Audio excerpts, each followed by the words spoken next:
Yeah, you had Coach Chris Wilkerson. The team will get everything kicked off on Thursday night. They're going to host Dayton, 6 p.m. Central Time, ESPN Plus.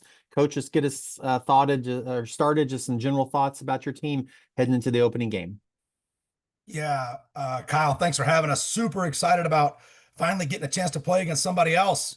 It's that time of year, and you go through the spring for 15 practices against each other, and you go through the fall with almost 25, close to 30 practices against each other. So we're 40 plus practices against each other, and our guys are ready to play against somebody else. Kind of see where we're at, and certainly having a chance to open the season at home is an exciting time. Anytime you get a chance to play at home, so it's an exciting time of the year. There's a lot of uncertainty with your normal first game things. Are you going to be sound operationally? It's hard to simulate some of the special team snaps until you actually get into games to cover all 53 and a third yards of width and all 100 yards of length of the field, and tackle all the way to the ground in those situations. And then you certainly have the unknown with 53 guys on our roster that it's their first Eastern Illinois college football game. So a lot of uncertainty, but certainly excited. And I know our players are excited about getting a chance to play at home. Thanks, Coach. We'll go to some questions. I know we have Dan with us. Dan, right now you're the only one, so feel free to ask whatever you got. Good morning, Chris. Morning, Dan. So you mentioned the 53 new guys. What did you do specifically to try and bring those together? Obviously, you had practices, but what else just to kind of to bring them together? Yeah, no, I've said this earlier. It does take some talent to compete for championships. That's a given. But culture and chemistry absolutely matter. And it starts with leadership. And really, that starts in the locker room and being player driven leadership. Our captains, Nick DeSanto, Jesse Garza, Cooper Willman, TN Fridge, have been phenomenal. And the returning players really, really did a nice job bringing the new guys into the mix.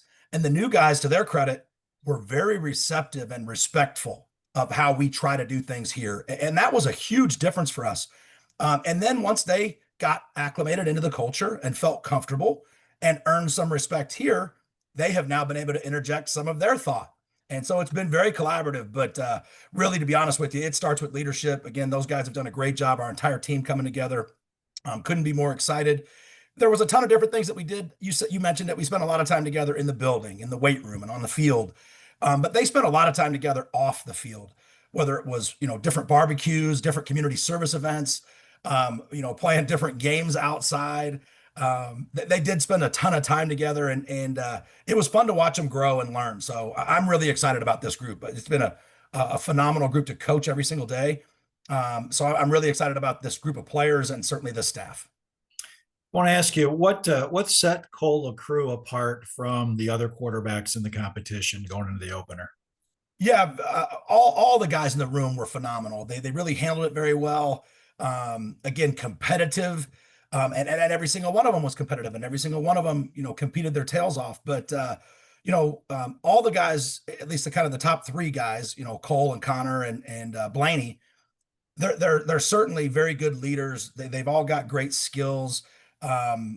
Each of them probably has a little bit unique strength to their game, and they're all winners. They all three quarterback their high school teams to state championships.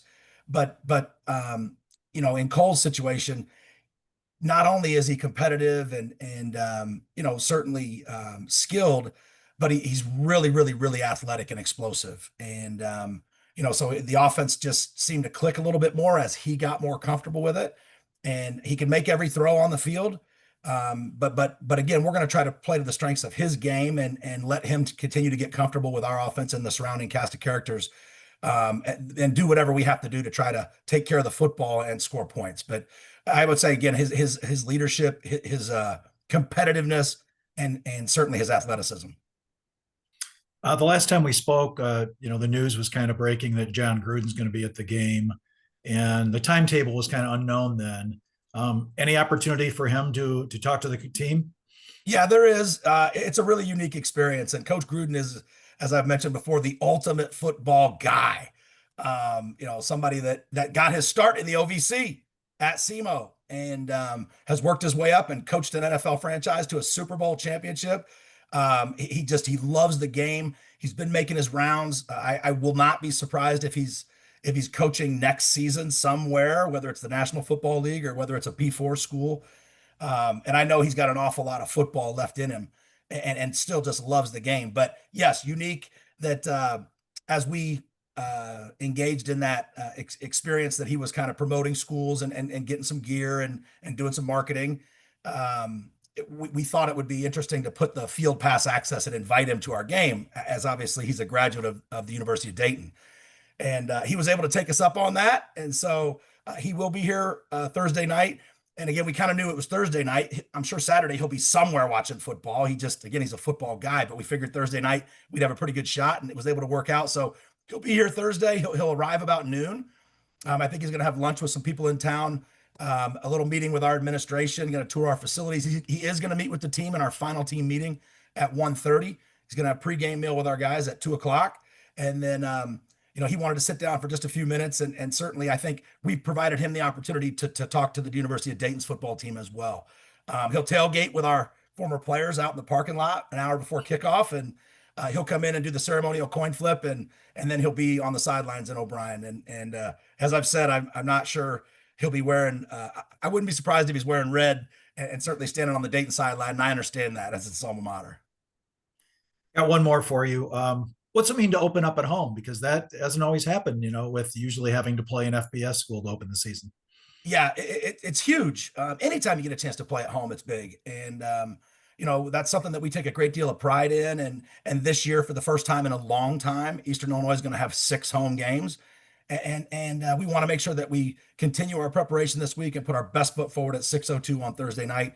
But it's a great opportunity. School just started this week. There's a buzz on campus. Everybody's moved in. They're going to classes, second day of classes today. And we want those people to come out to O'Brien Thursday night. And I want their first experience as a student at Eastern Illinois University to be a very positive one, so that we can continue them to come on back every time we get a chance to play at home. But super excited. Again, we've been on the road every year so far. We've opened on Thursday night my first 3 seasons, but it's always been on the road, whether it was at NIU or at Indiana State or at the University of Illinois last year. So very excited about the opportunity to play at home.